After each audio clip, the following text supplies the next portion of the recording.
ಬಂಧುಗಳೇ, ನೀವು ನೋಡ್ತಾ ಇರುವಂಥದ್ದು ಬೆಂಗಳೂರು ಮೈಸೂರು NH ರೋಡಲ್ಲಿ ರಾಮನಗರ ಹತ್ರ ಜೈಪುರ ಅಥವಾ ಜೈಪುರ ಗೇಟ್ ಹತ್ರ ಒಂದು ರಸ್ತೆ ಅಪಘಾತ ಆಗಿದೆ. ಭಾರತ್ ಅಕ್ಕಿಯನ್ನು ಹೊತ್ತಂಥ ಲಾರಿ, ಒಂದು ಅಶೋಕ್ ಲೈಲ್ಯಾಂಡ್ ಲಾರಿ ಬುಲೆರೋ ಗಾಡಿಗೆ ಡಿಕ್ಕಿಯಾಗಿ ಇಲ್ಲಿ ರಸ್ತೆ ಅಪಘಾತ ಆಗಿದೆ.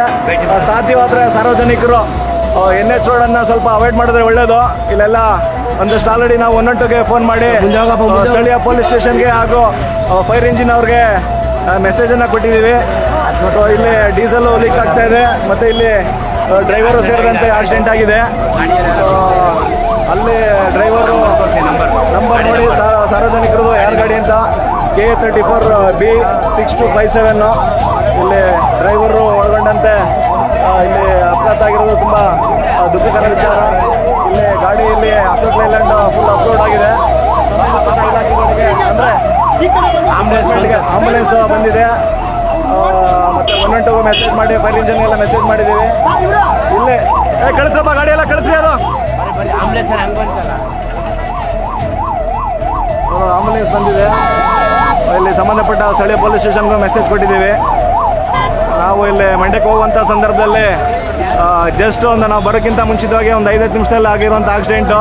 ಇದು ರಾಮನಗರ ಜೈಪುರ ಗೇಟ್ ಹತ್ರ ಅಂತ ಹೇಳ್ತಾ ಇದ್ದಾರೆ. ಬೆಂಗಳೂರು ಮೈಸೂರು NH ರಸ್ತೆಯಲ್ಲಿ ಆಗಿರುವಂಥ ಅಪಘಾತ.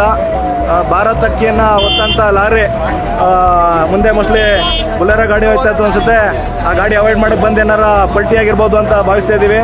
ಇಲ್ಲಿ ಡ್ರೈವರ್ ಎಲ್ಲಿ ಇಲ್ಲ ಅಲ್ಲ? ಹಾಂ, ಡ್ರೈವರ್ ಇದ್ದಾರಾ? ಸೊ ಈ ಗಾಡಿಯವರು ಡ್ರೈವರು ಬದುಕಿದ್ದಾರೆ, ಸ್ವಲ್ಪ ಸೈಡಲ್ಲಿ ಇದ್ದಾರೆ ಅಂತ ಹೇಳಿದ್ದಾರೆ.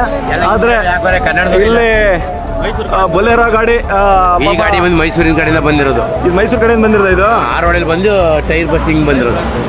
ಇದು ಮೈಸೂರು ಕಡೆಯಿಂದ ಬಂದಿರುವಂಥದ್ದು. ಇಲ್ಲಿ ನೋಡ್ಬೋದು, ಇಲ್ಲಿ ಇದು ಮೈಸೂರು ಕಡೆಯಿಂದ ಬಂದು ಆಪೋಸಿಟ್ ಗಾಡಿಗೆ ಇಲ್ಲಿ ಎಡಗಡೆ ಬದಿಯಲ್ಲಿ ಹೋಗ್ತಿದೆ ಅಂತ ಒಂದು ಬೊಲೆರೋಗೆ ಮೈಸೂರು ಕಡೆಯಿಂದ ಬಂದಂಥ ಭಾರತ್ ಅಕ್ಕಿಯನ್ನು ಹೊತ್ತಂಥ ಲಾರಿ ಆಪೋಸಿಟಾಗಿ ಬಂದು ಇಲ್ಲಿ ಆಕ್ಸಿಡೆಂಟ್ ಆಗಿ ಇಲ್ಲಿ ದಾರುಣ ಸಾವನ್ನು ಒಪ್ಪಿರುವಂಥ ಮಲ್ಲಿಕಾರ್ಜುನ ಬೊಲೆರೋ ಗಾಡಿಯವರು.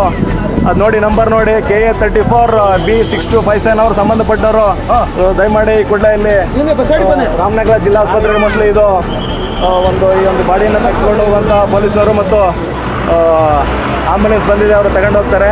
ಸೊ ಹಾಗಾಗಿ ಇಲ್ಲಿ ಸ್ಥಳೀಯವಾಗಿರುವಂಥ NH ರೋಡ್ಗಳಲ್ಲಿ ಗಮನಿಸಬೇಕು.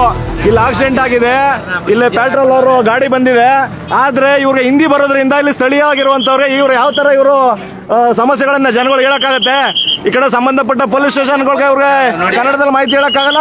ಇವರೆಲ್ಲ ಬರೀ ಹಿಂದಿ ಸಿಬ್ಬಂದಿಗಳನ್ನ ಹಾಕೊಂಡ್ರೆ ಇವರು NH ರೋಡ್ಗಳಲ್ಲಿ ಸೆಕ್ಯೂರಿಟಿ ಅಥವಾ ಪೆಟ್ರೋಲ್ಗಳನ್ನ ಹಿಂದಿಯವರನ್ನ ಹಾಕೊಂಡ್ರೆ ಇಲ್ಲಿ ಸ್ಥಳೀಯವಾಗಿ ಸಮಸ್ಯೆ ಆದಂಥ ಸಂದರ್ಭದಲ್ಲಿ ಇವರು ಎಷ್ಟು ಪರಿಣಾಮಕಾರಿಯಾಗಿ ಸಂಬಂಧಪಟ್ಟ ಪೊಲೀಸ್ ಇಲಾಖೆ ಅಥವಾ 112ಗೆ ಫೋನ್ ಮಾಡಿ ಇವರು ಮಾಹಿತಿ ಕೊಡಕ್ಕಾಗತ್ತೆ?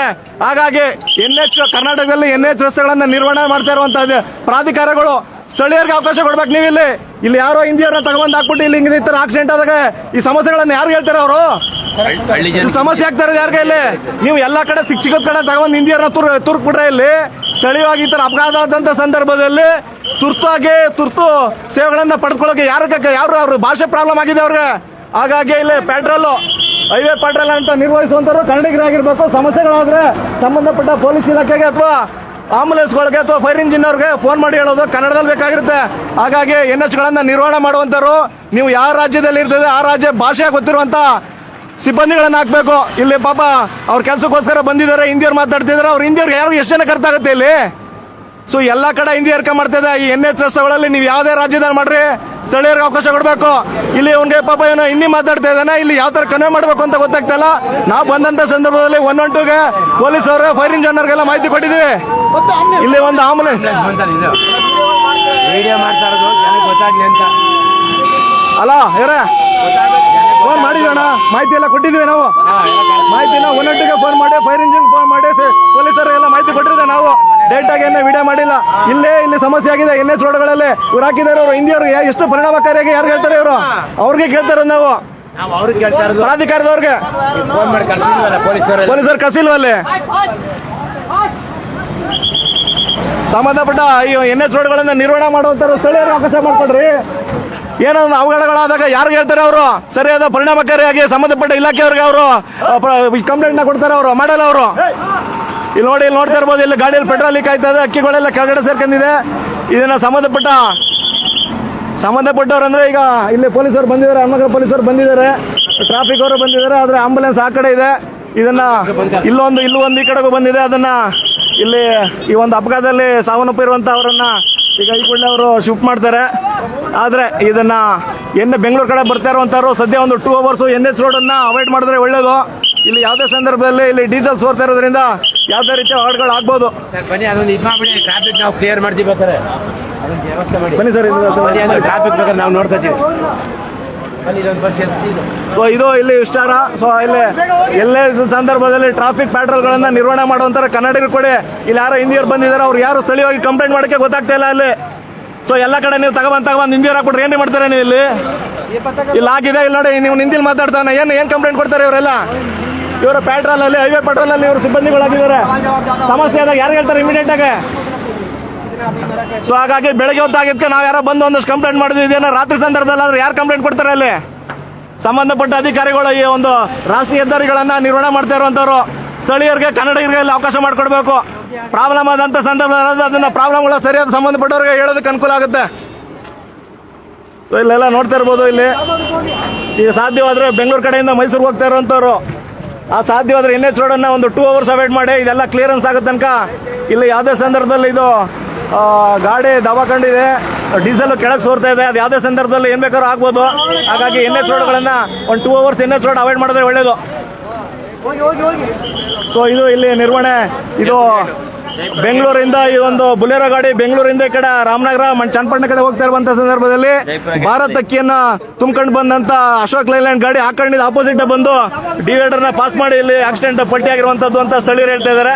ಸೊ ಇಲ್ಲಿ ಇಷ್ಟು ನಡೆದಂತ ವಿಚಾರ. ನಮಸ್ಕಾರ ಎಲ್ರಿಗೂ. ಡಿವೈಡ್ ರೈಟ್ ಮಾಡಕ್ಕೆ ಹೇಳಿ ಸರ್, ಸಾಕು. ಇಲ್ಲಿ ಡಿವೈಡರ್ಗಳನ್ನ ಹೈಟ್ ಮಾಡ್ಬೇಕು ಅಂತ ಹೇಳ್ತಾ ಇದ್ದಾರೆ. ಡಿವೈಡ್ ರೈಟ್ ಮಾಡಿದ್ರೆ ಏನಾಗುತ್ತೆ, ಅಲ್ಲೇ ಇರ್ತಾವ ಗಾಡಿಗಳು. ಸ್ಥಳೀಯರಿಗೆ ಅವಕಾಶ ಕೊಡ್ಬೇಕು ಕೆಲಸಕ್ಕೆ. ಹೌದು, ಅದನ್ನ ಕೇಳ್ಬೇಕು. ಈಗ ಬಂದಿದ್ದಾರೆ ಅವರು, ನಮ್ಮ ರೋಡೆಲ್ಲ ನಮ್ಮ ಜಮೀನಲ್ಲಿ ಹೋಗೈತೆ, ನಮ್ಗೆ ಕೆಲಸ ಕೊಡ್ತಾ ಇಲ್ಲ ಅವರು. ಹೌದು. ಸೊ ಈ ಸಂದರ್ಭದಲ್ಲಿ ನಾವು ಮಾತಾಡ್ಬೇಕಾಗಿರ್ಲಿಲ್ಲ. ಆದ್ರೆ ಅವ್ರು ಯಾರೋ ಹೈವೇ ಪೆಟ್ರೋಲ್ ಅಂತ ಬಂದಿದ್ರೆ ಕನ್ನಡನೇ ಬರೋದಿಲ್ಲ, ಯಾರು ಫೋನ್ ಮಾಡ್ಬೇಕು ಅಂತ ಗೊತ್ತಿಲ್ಲ. ಅಪಘಾತಗಳಾದಾಗ ಯಾವ ತರ ಇವರು ಸಮಸ್ಯೆಗಳನ್ನ ಬಗೆಹರಿಸ್ತಾರೆ ಇವರು. ಇವಾಗ ಫೈರ್ ಇಂಜಿನ್ ಬಂದಿದೆ, ಅವರು ಅದನ್ನ ಡೀಸೆಲ್ನ ಅದು ಯಾವ ತರ ಸೆಪರೇಟ್ ಮಾಡಿ ಅದನ್ನ ಯಾವುದೇ ರೀತಿಯ ಬೆಂಕಿ ಅವಘಡಗಳಾಗ್ದಂಗೆ ನೋಡ್ಕೊಳ್ಳುವಂತ ಕೆಲಸವನ್ನು ಅವ್ರು ಮಾಡ್ತಾರೆ ಅಂತ ಭಾವಿಸಿ ಈ ಒಂದು ಲೈವ್ ಅನ್ನ ಎಂಡ್ ಮಾಡ್ತಾ ಇದೀವಿ. ನಮಸ್ಕಾರ.